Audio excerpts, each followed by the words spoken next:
Bom dia, irmãos. Shalom. Shalom, Deus da nossa paz. Que a graça e a paz de Cristo estejam com todos nessa manhã. Uma alegria estar com os irmãos nessa manhã, em comunhão, em uma só voz, fazendo aquilo que nós fomos criados para fazer, dar louvor à sua glória.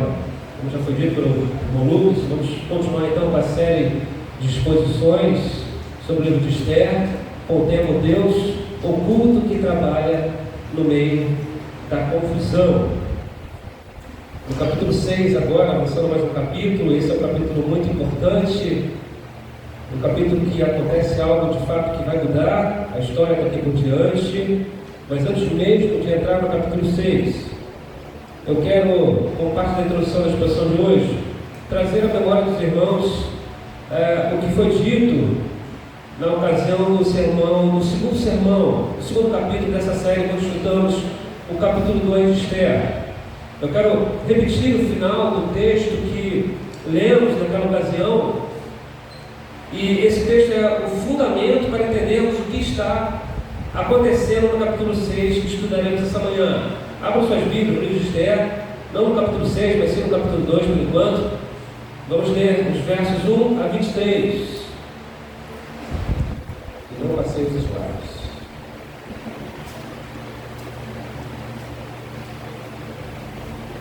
Então vamos ver aqui que existe o estranho, entre aspas, esquecimento do rei no capítulo 2, e a estranha também, entre aspas, insônia do rei no capítulo 6, perdão. Diz assim a palavra do Senhor, capítulo 2 de Esther, versículos 21 a 23. Naqueles dias, quando Mordecai estava sentado junto à porta do rei, dois eunucos do rei, que se chamavam Bigtã e Teres, e eram do corpo da guarda, ficaram indignados e planejaram matar o rei Assuero. Isso chegou ao conhecimento de Mordecai, que o revelou à rainha Esther. E Esther disse ao rei, em nome de Mordecai. Investigou-se o caso e era fato. E os dois conspiradores foram pendurados numa forca. Isso foi escrito no livro das crônicas diante do rei. Essa então é a última parte do capítulo 2 que nós lemos na ocasião. Então, após Esther alcançar a favor do rei e se tornar rainha, o texto lá no capítulo 2 faz essa mudança de contexto e relata esse acontecimento. Existe algo acontecendo aqui que aponta para a mão invisível de Deus por trás dessa história.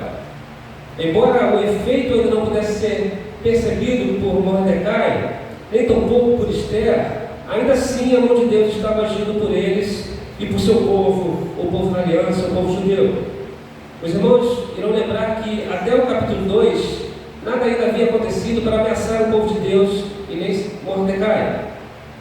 Mordecai então ele usa essa informação para ganhar crédito com o rei. Isso fica perceptível quando, lá no versículo 22, ainda no capítulo 2, diz que Esther disse ao rei em nome de quem? Em nome de Mordecai. Então, tanto Esther quanto Mordecai usaram a informação que descobriram da traição dos dois eunucos para que o império ficasse em dívida com ambos. E os dois conspiradores foram enforcados ao constatarem a verdade da informação de que, de fato, eles estavam conspirando contra a vida do rei Assuero. A questão é que o reconhecimento acabou não acontecendo de imediato aqui no capítulo 2, conforme era esperado por eles. Era muito comum em ocasião como esta, os reis recompensarem aqueles que serviam bem ao rei, serviam bem ao reinado, e principalmente com uma informação como essa. E digamos que, aos olhos dos homens, de forma muito estranha, isso não aconteceu. Nesse momento do capítulo 2, Mordecai não foi recompensado por esse feito. Porém, ainda assim existe a mão de Deus por trás de tudo isso. A mão invisível de Deus operando através dos erros e através dos acertos dos homens, através da confusão, como é o tema da nossa série.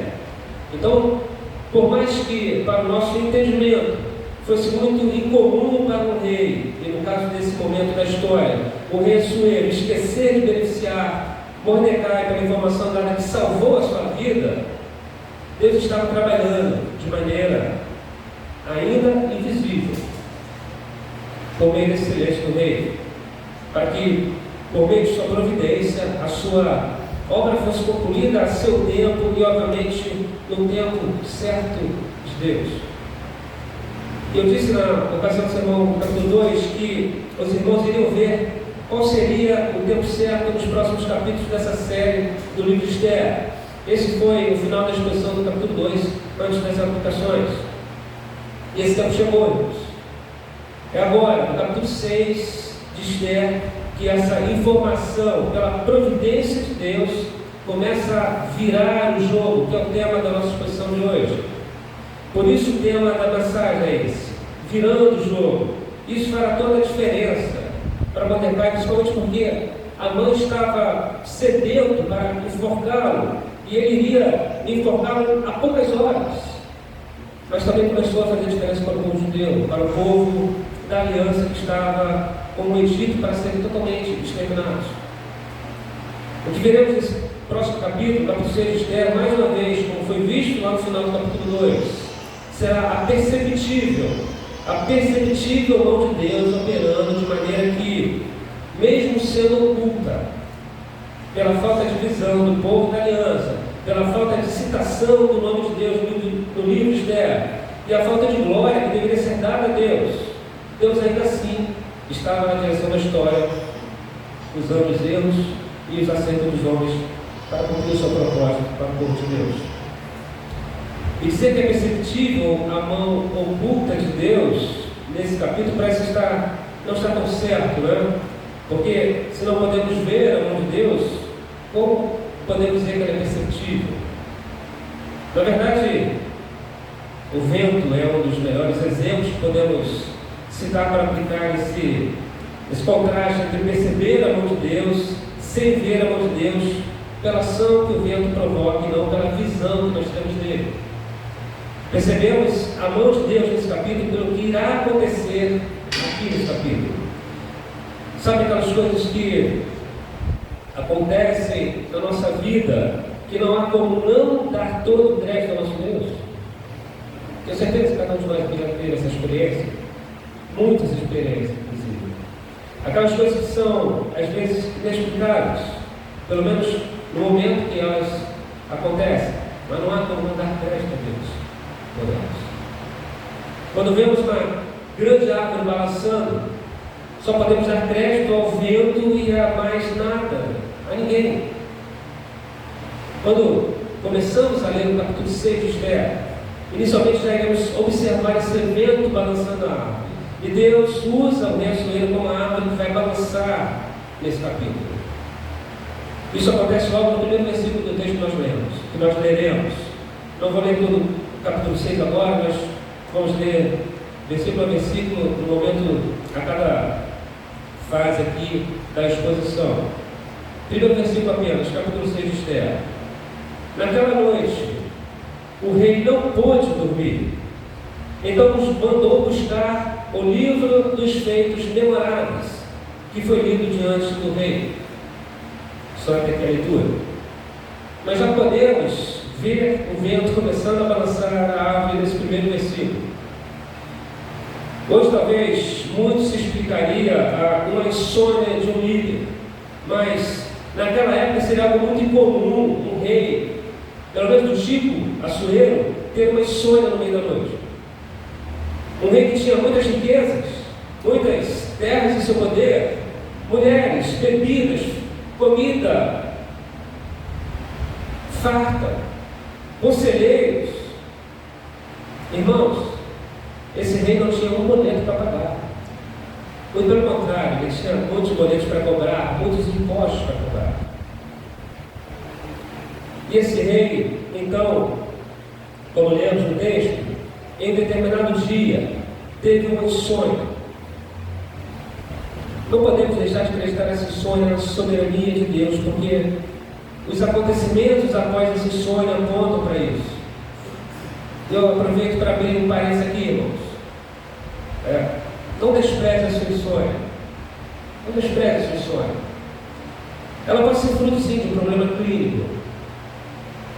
Mas pode ser falta de paz do Senhor provocado pela falta de fé na providência de Deus. Como também pode ser a mão de Deus operando para algum propósito na sua vida, ou para aqueles que estão com você. Quem sabe buscar mais intimidade com Deus, em oração ou na leitura de sua palavra, nesses momentos, enfim, pode ser o vento balançando a árvore para um propósito. O rei, então, para dar fim à sua história, resolve ler o livro dos Feitos Memoráveis. Seriam as crônicas do rei ou do seu reinado, que o capítulo 2 diz que ficou registrado a trama e como ela foi descoberta e qual foi o final dos dois eunucos traidores. Seria como um livro onde se encontram os registros diários dos acontecimentos do reino. E esse, de fato, não seria um livro tão apreciável de se ler. Talvez a estratégia tenha realmente sido essa, ler algo não tão apreciável para que o sono logo viesse. Mas o efeito dessa leitura provocou um efeito contrário. O vento balançou com força a árvore. Nos versículos 2 e 3 do capítulo 6 vai nos mostrar isso. Vamos ler. Achou-se escrito que Mordecai é quem havia denunciado Bigtã e Teres, os dois eunucos do rei, guardas da porta, que tinham planejado matar o rei Assuero.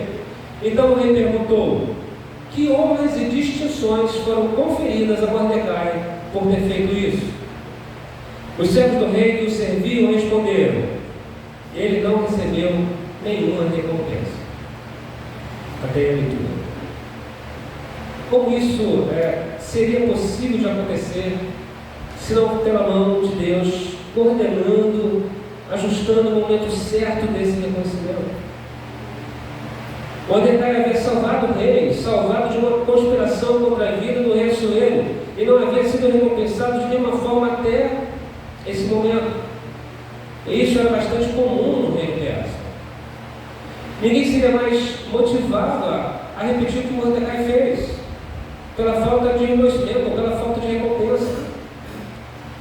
Assuero, então, mais do que depressa, quer corrigir essa falta de reconhecimento e faz a pergunta na sequência do texto, versículos 4 a 5. Vamos ler.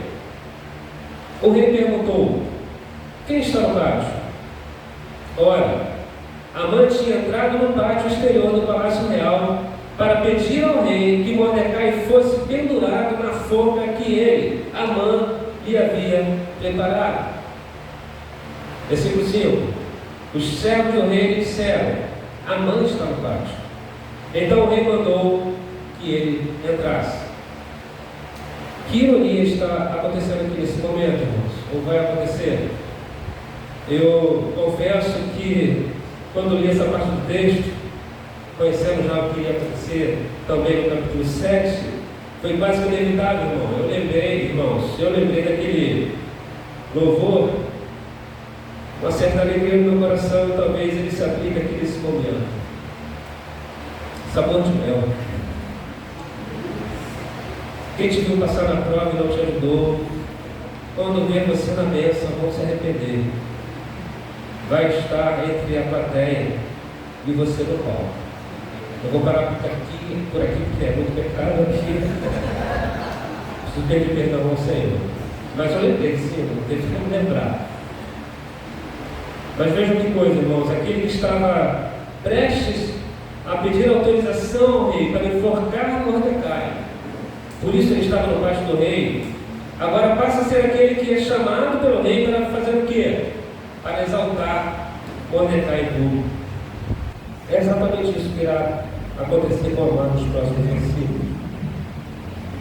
Mordecai estava na prova e Amã terá que exaltá-lo diante de uma plateia.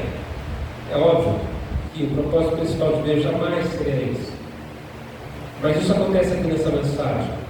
O rei, então, para corrigir essa falta de reconhecimento pelo que Mordecai havia feito, pede algo para Amã, e nós vemos isso no versículo 6.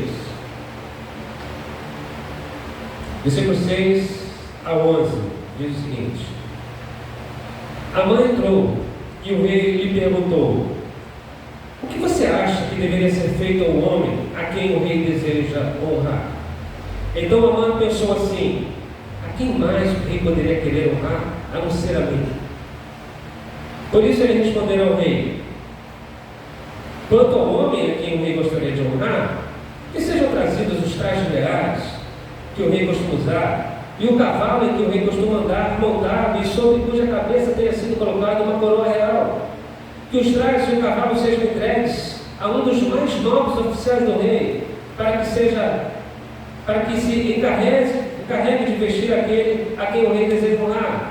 Depois, que o leve a cavalo pela praça da cidade, proclamando em alta voz: é isto que se faz ao homem a quem o rei deseja honrar. Então o rei disse a Amã: vá depressa, pegue os trajes do cavalo e faça com o judeu Mordecai tudo o que você falou. Ele está sentado junto à porta do rei, e não omita coisa nenhuma de tudo que você falou. Amã pegou os trajes do cavalo, vestiu Mordecai e o levou a cavalo pela praça da cidade, proclamando em alta voz: é isto que se faz ao homem a quem o rei deseja honrar. Dá para lembrar da música ou não dá, irmãos? Evitado, né? Primeiro Amã, sem saber do que se tratava, acredita firmemente que essa maioria seria para ele. Afinal de contas, ele era o principal abaixo do rei, acima de todas as 127 províncias que o rei dominava. Então ele tem a brilhante ideia de fazer algo que ele havia entendido que só poderia ser para ele mesmo. Então ele diz ao rei para que esse homem seja exaltado como um rei publicamente. E o rei concorda. E é esse momento que vem a ironia da história. É nesse momento que os acontecimentos atestam a providência de Deus para a vida de Mordecai e, posteriormente, do povo de Deus. Imaginem, irmãos, a decepção no rosto de Amã quando ouviu a Senhora dizer que essa honraria, a qual ele mesmo havia sugerido ao rei que fizesse, seria destinado ao judeu Mordecai e não a ele mesmo. Se lembrarmos do que já lemos nas posições anteriores, ouvimos, uma das coisas que mais tiravam Amã do sério era a falta de reverência de Mordecai diante dele, por se negar a curvar-se diante dele. E agora ele faria, de certa forma, ele teria que, de certa forma, ter que se curvar diante de Mordecai. As coisas se invertem. Irmãos, foi visto que no capítulo 5 havia um relógio correndo contra Mordecai. Mordecai estava a algumas horas de ser enforcado por Amã. Amã estava no pátio do rei naquela hora porque queria logo que amanhecesse pedir ao rei autorização para enforcar Mordecai. E o fato de Amã estar ali seria mais uma ação da providência de Deus, porque era incomum alguém estar no pátio tão cedo. Então, embora lá no capítulo 3, o edito para que o povo judeu fosse completamente terminado, a morte de Mordecai viria primeiro. E estava prestes a acontecer, mesmo que Esther tivesse concordado em arriscar sua vida para salvar o seu povo, e já tivesse colocado o seu plano em ação, convidando o rei e Amã para o banquete, em paralelo havia um plano para matar Mordecai, que não estava sendo contemplado no plano de Esther para salvá-lo. Nem Mordecai sabia. Então, quando olhamos para esse quadro, que só poderíamos perceber aos olhos humanos, que a morte de Mordecai era apenas uma questão de pouquíssimo tempo, que a morte de Mordecai estaria apenas a um amanhecer de distância, quando lemos sobre a insônia do rei e o que essa história, essa insônia levou o rei a ler, só uma coisa a fazer: precisamos aprender a contemplar a mão de Deus operando no curso de nossas vidas, como estava acontecendo na história. Ao ler um texto bíblico como esse, mais especificamente esse capítulo 6, não há como não notar a mão poderosa de Deus operando no meio de toda essa confusão que os homens causam. É impossível notar a mão do homem, e aqui estou falando de Mordecai e Esther, porque Deus usa o homem para cumprir os seus propósitos, porém será sempre a mão de Deus que estará lá para cumprir o seu soberano propósito, coordenando todas as coisas, mesmo na possibilidade de notar o amor do homem na criação, como é o caso de Esther, como é o caso de Mordecai, mais à frente. Então, nesse capítulo, temos um excelente exemplo para aplicar o contexto de Romanos 8:28. E o contexto é que todas as coisas cooperam para o bem do seu povo.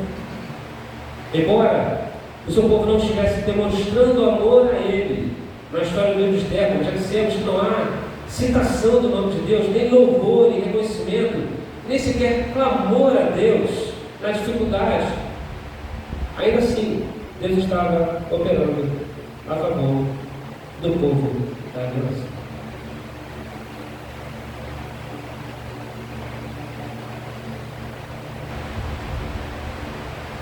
E nós podemos perceber Deus operando a favor do povo da aliança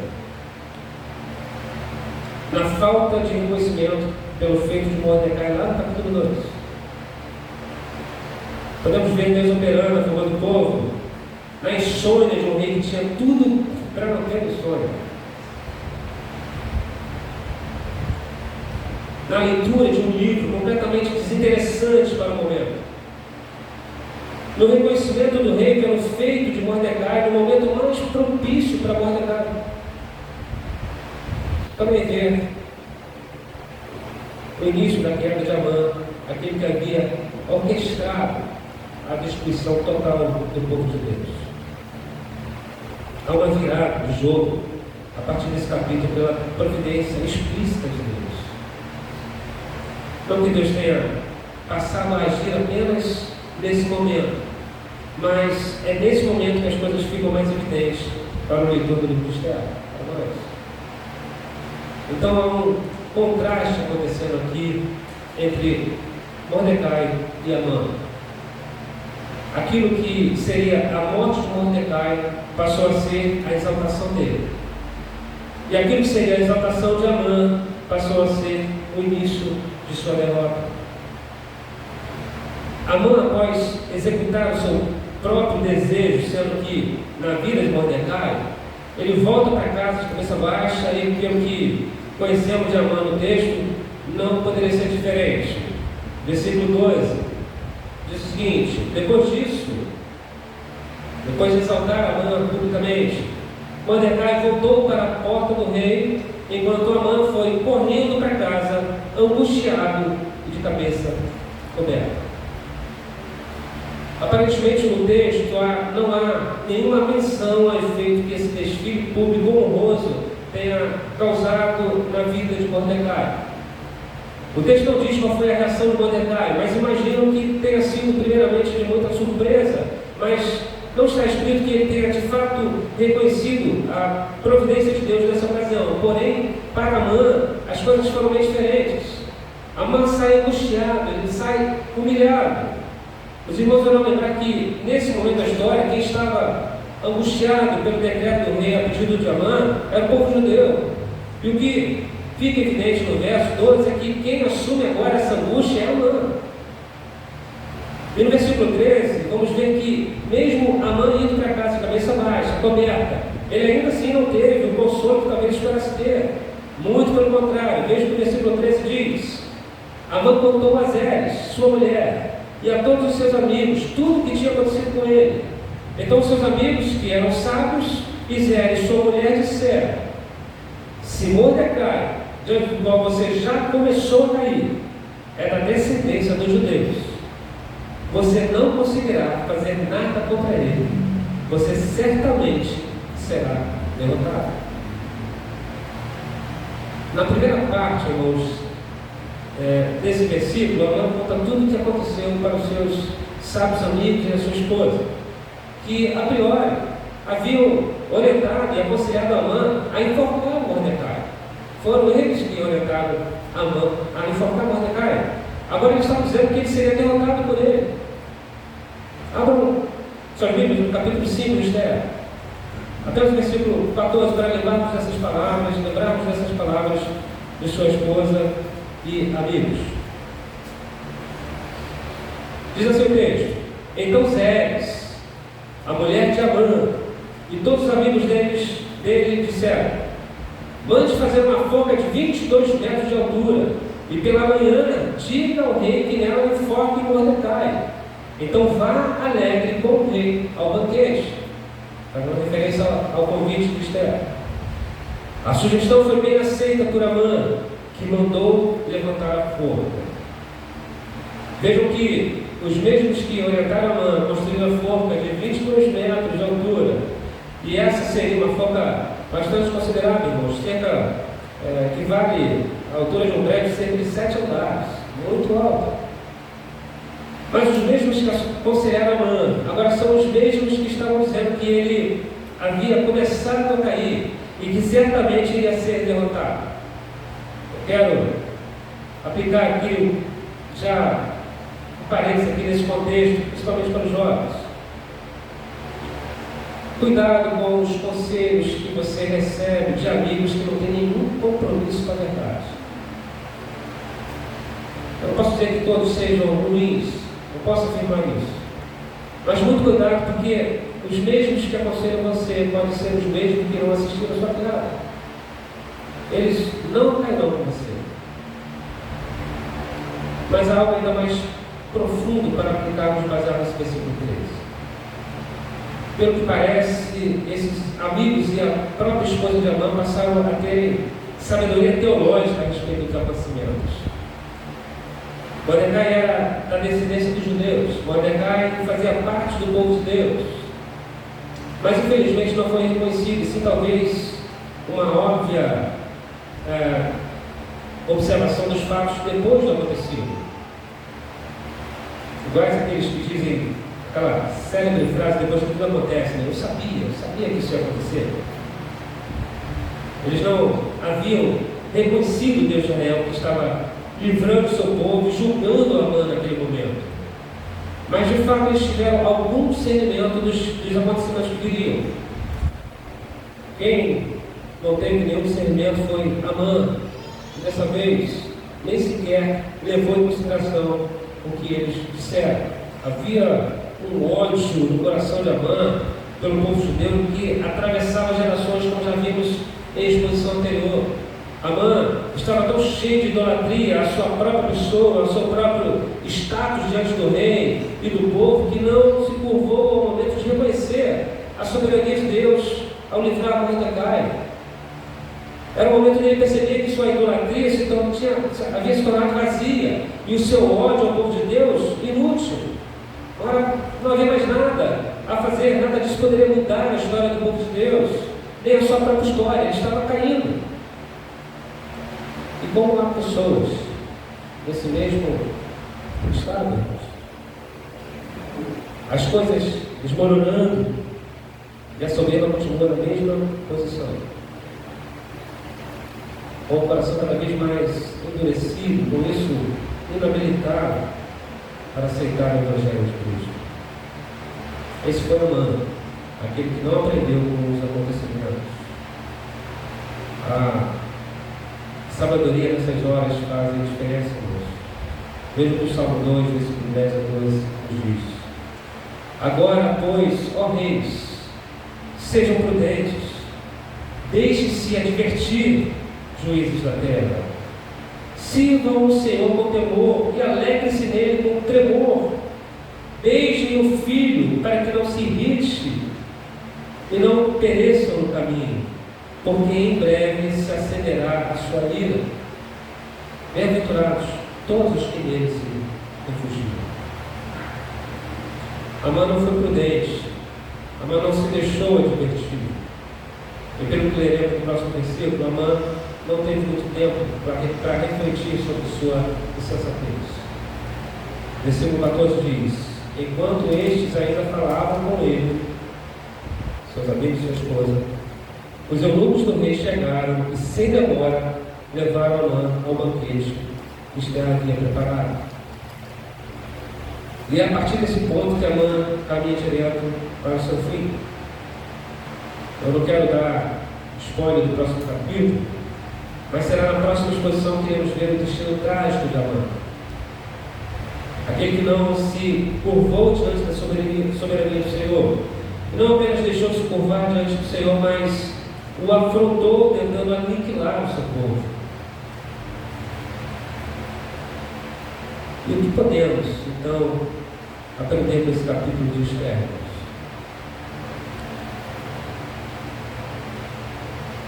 Primeiro, como aplicação, aprendemos a ver a mão invisível de Deus. Tudo o que estava acontecendo aqui na história de Esther, após o capítulo 3 até o capítulo 5, caminhava para a derrota para o povo de Deus. Estava tudo preparado para isso, forca pronto para invocar Mordecai há poucas horas, decreto emitido para anunciar a aniquilação de todo o povo judeu. E tudo até agora, aparentemente, existia para mudar essa história pela ação da mão do homem, que no caso, pela mão de Esther, era um convite para o banquete, apenas isso. O que chama a atenção é que quem, primeiramente, percebeu que algo a favor do povo de Deus estava acontecendo, foi a esposa e os amigos de Amã. Esses amigos tiveram um discernimento tão rápido que nem o povo judeu teve. O povo chorou, o povo lamentou, jejuou, mas em nenhum momento no livro de Esther tem qualquer menção do povo clamando baseado na fé nas promessas de Deus. Mesmo na conversa que Mordecai teve com Esther, para que ela viesse ter com o rei e pudesse reverter esse quadro, Mordecai não faz referência direta que sua fonte de esperança está na sua fé de que Deus iria livrar o seu povo. Mas e nós? E nós? Como seria a nossa atitude se estivéssemos nessa história? Acredito que possivelmente, mesmo não querendo admitir, seremos tão lentos como Mordecai, como o próprio povo judeu, em crer nas promessas de Deus, de que tudo contribui para o bem do seu povo, para o bem daqueles que amam a Deus. Teríamos a mesma lentidão em ver a mão de Deus agindo na história, como possivelmente ainda podemos ter nesse momento. Não que os amigos e a esposa de Amã sejam os exemplos para nós aqui nesse contexto, mas que temos a mesma agilidade em crer nas promessas do nosso amado Senhor, mesmo em circunstâncias difíceis, ou até mesmo impossíveis para a mão e a compreensão do homem. Devemos ter uma confiança inabalável que, apesar das aparências, irmãos, Deus agirá para trazer a salvação para o seu povo.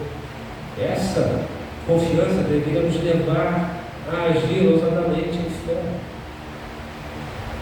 Deus está operando. Deus está operando. Que aprendamos a observar o agir de Deus e dar todo o crédito e a glória a Ele por isso.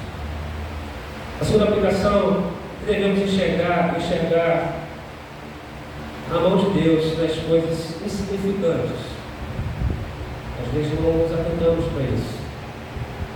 E como coisas insignificantes aconteceram na nossa vida que apontam para a mão de Deus. Insignificantes entre aspas. Se atentarmos para os acontecimentos até aqui, irmãos, como já foi dito, a situação de Mordecai e a situação do povo de Deus não muda por meio de um movimento de fé do povo, nem por meio da intervenção de Esther com o rei, pelo menos até agora. É por meio de um pequeno detalhe que as coisas começam a mudar. No capítulo 6, Esther está totalmente ausente e Mordecai apenas como um participante passivo. Bom momento para lembrarmos do que Mordecai falou para Esther quando pediu para ela ir até o rei. Lá no capítulo 4, versículo 14, Mordecai disse assim para Esther: porque se você ficar calado agora, de outro lugar virá socorro e livramento para os judeus, mas você e a casa de seu pai perecerão. Mas quem sabe se não foi para uma conjuntura como esta que você foi levantada à condição de rainha. Vejam que ele não mencionou Deus como socorro bem presente na hora da angústia, e sim que o socorro viria de outro lugar. E de fato veio o socorro de outro lugar, nesse momento, e não de Esther. O socorro vinha do Senhor por meio, inicialmente, de um pequeno detalhe. Um sonho de um rei. Tudo muda depois dessa história do rei. Mas não podemos dizer que as ações humanas são sem sentido, apesar dessa intervenção decisiva de Deus. Esther ainda terá a oportunidade de se posicionar por Deus e seu povo, e Deus vai usar a coragem dela para pôr fim ao plano de Amã. O propósito soberano de Deus opera por meio dos seus servos, mas não depende da disposição deles de obedecer. A própria obediência deles é parte do plano maravilhoso de Deus, soberano. Deus opera e Ele cumpre o seu propósito também por meio dos pequenos detalhes. Que observamos isso em nossas vidas. Terceira aplicação: curve-se agora ou curve-se depois. Se olharmos para a trajetória de Amã até o capítulo 5 e início do capítulo 6, seria humanamente impossível prever que haveria uma queda para alguém que tinha tanta fama, tanto poder, riqueza, posição social elevada e honra no reino persa. Mas foi exatamente em menos de 24 horas que tudo foi por água abaixo na vida de Amã.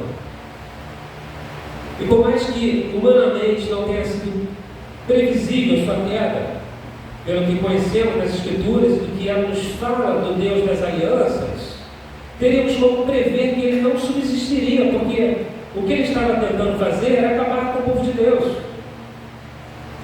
Fazer inimizade com o povo de Deus é fazer inimizade com o próprio Deus. Gênesis 12, 3 diz: abençoarei aqueles que o abençoarem, e amaldiçoarei aquele que o amaldiçoar.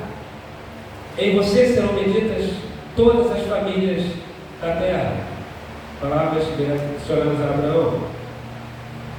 Se retornarmos à história lá em Gênesis 17, os amalequitas ficaram debaixo da maldição depois de atacarem o povo de Deus que peregrinaram no deserto. Amã era descendente dos amalequitas e sua sentença não estava selada. Agora, como esse texto se aplica a nós? Também estamos sob a maldição de Deus? Vejam o que a carta de Paulo aos Gálatas fala sobre essa maldição. Gálatas capítulo 3, versículo 10. Pois todos os que são das obras da lei estão debaixo de maldição. Porque está escrito: maldito todo aquele que não permanece em todas as coisas escritas no livro da lei para praticá-las. Agora digam, irmãos, nós permanecemos e praticamos todas as coisas escritas no livro da lei? Eu vou responder que alguém diga assim: não, nós não permanecemos, nós não permanecemos em todas as coisas escritas no livro da lei. O texto é claro dizer que são todas as coisas.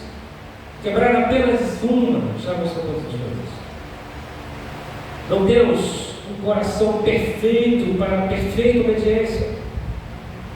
Somente um coração absolutamente perfeito foi capaz de obedecer toda a lei, e esse coração foi crucificado em favor de todos nós, porque ele sabia que não éramos capazes. E sendo assim, todos nós estaríamos debaixo dessa maldição se não fôssemos resgatados por Cristo Jesus. Amém, irmãos? Cristo se fez maldição por nós. Entendem o contexto? É na plena confiança em Cristo, irmãos, na plena e total confiança em Cristo, no Evangelho, na obra redentora de Cristo, é que temos a garantia de que essa maldição não nos alcança, irmãos. Agora, todos aqueles que não põem sua vida confiada apenas naquilo que Cristo faz, confiando no Evangelho, que é exatamente a expressão maior do que nem eu, nem você poderíamos ser obedientes de tal modo que o texto nos conclama, a esses que não põem, que pensam assim, que sejam quebrados pelo Espírito Santo e sejam levados a perceberem a sua real situação crítica de existência do Senhor. A mãe tinha tudo no dia, tudo entre aspas. tudo que o mundo tem para oferecer. E em apenas pouquíssimas horas, o caminho de derrota final estava traçado. Tudo pode acontecer em pouquíssimo tempo. Não seja aquele que será julgado pela iniquidade com Deus. Creia apenas no Evangelho, na sua graça, na graça de Cristo. Creia naquele que fez o que você nem eu somos capazes de fazer. Não creia nas suas obras para se considerar salvo, sim na obra de Cristo. Em Cristo há esperança, irmãos. Em Cristo há esperança. Para todo aquele que reconhecer Cristo como o único suficiente Salvador, e isso exclui a sua tentativa de salvação por suas obras. Então, se você tem sido um amante até hoje, arrependa-se e creia em Cristo, pois quem sabe Deus não te trouxe aqui nessa manhã para mudar a sua história, como mudou de nossa história nesse momento. Curve-se agora como filho, para não ter que se curvar como inimigo de Deus no dia de Cristo. Por último, há um homem a quem agrada a Deus honrar. Todos nessa vida buscam o reconhecimento, buscam ser aclamados em público, da mesma forma que a mãe queria ser honrada pelo rei, pela disposição do rei em honrar aquele que um dia salvou a sua vida. Mas quem de fato é o homem a quem Deus deseja honrar? Esse é Jesus Cristo. Esse é Jesus. Um dia Jesus estará, irmãos, à frente de todos, e todos estarão diante dele, contemplando as suas salvação. Todos. Paulo nos diz isso lá em Filipenses 2, versículos 9 a 11. Para que o nome de Jesus se dobre todo o joelho, nos céus, na terra e debaixo da terra, e toda língua confesse que Jesus Cristo é o Senhor, para a glória de Deus Pai. Muitos se curvarão antes, como também muitos se curvarão depois. Que você seja aquele filho que se curvará por amor antes desse dia chegar, para que não seja obrigado a curvar-se sem ser reconhecido como filho. E hoje só podemos ser reconhecidos como filhos, porque Jesus antes percorreu um caminho de humilhação enquanto esteve aqui. Embora a exaltação de Mordecai prefigure a exaltação de Cristo, ele está em contraste com a humilhação de Cristo. A mudança que salvou a vida de Mordecai começou com a exaltação pública dele. Mas o contraste é o seguinte: enquanto Mordecai foi vestido com roupas reais, Jesus ele caminhou até a cruz sem roupas e humilhado. Enquanto Mordecai estava em um cavalo real, Jesus estava andando curvado pelo peso da cruz que carregava. Enquanto Mordecai caminhava com uma coroa real na cabeça, Jesus recebeu uma coroa de espinho para ser zombado. Enquanto Mordecai foi aclamado publicamente como o homem a quem agrada o rei honrado, Jesus, o verdadeiro rei, foi zombado. Salve, rei dos judeus! Zombavam os soldados romanos, Mateus 27, 29. Crucificam-o, gritava a multidão. Não temos rei senão César. João 19, 15. É o rei de Israel, desça da cruz e creremos nele. Mateus 27, 42. Nenhuma honra foi dada a Jesus pelos homens de Deus. Mas para quem imagina que essa foi a treva mais profunda que Jesus enfrentou, é porque ainda não entendeu o que realmente significou as palavras de Deus nos textos como Lucas 3:22. Tu és o meu filho amado, em ti eu gosto. Lucas 9:35. Este é o meu filho, o meu eleito, a ele ouvi. E mesmo Jesus gritando, mas sem respostas, Deus veio. Deus veio. Por que desamparaste? Essa separação de Deus foi a treva mais profunda que Jesus enfrentou. E essa treva foi enfrentada, irmãos, em nosso lugar, para que eu e você não continuássemos desamparados como ele foi por alguns momentos. Ele enfrentou a vergonha da separação que o nosso pecado merecia. E toda vez que satisfazemos as nossas idolatrias, estamos levantando as nossas vozes para zombar de Cristo novamente, conforme a multidão fez. Ou quando ficamos em silêncio, quando deveríamos falar em nome dele. Foi o nosso pecado que exigiu que Jesus permanecesse até o fim daquela cruz, até que todo o preço fosse pago. Que não sejamos forçados a honrá-lo da mesma forma que a mãe foi obrigada a honrar Mordecai para depois vir o seu filho. Como é possível demorarmos a confiar na providência de Deus após a cruz de Cristo?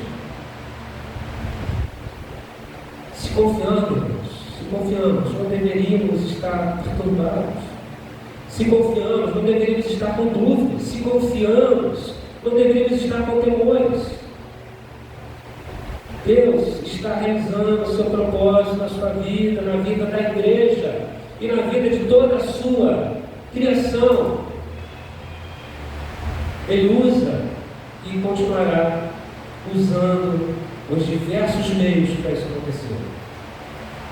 Ímpios, cristãos, circunstâncias adversas, trivialidades, insônias, doenças, falta de dinheiro, falta de emprego, até a morte.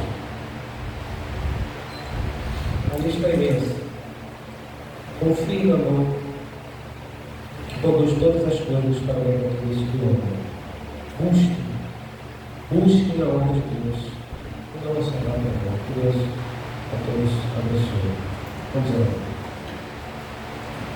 Senhor nosso Deus, nosso amado, soberano e misericordioso Pai.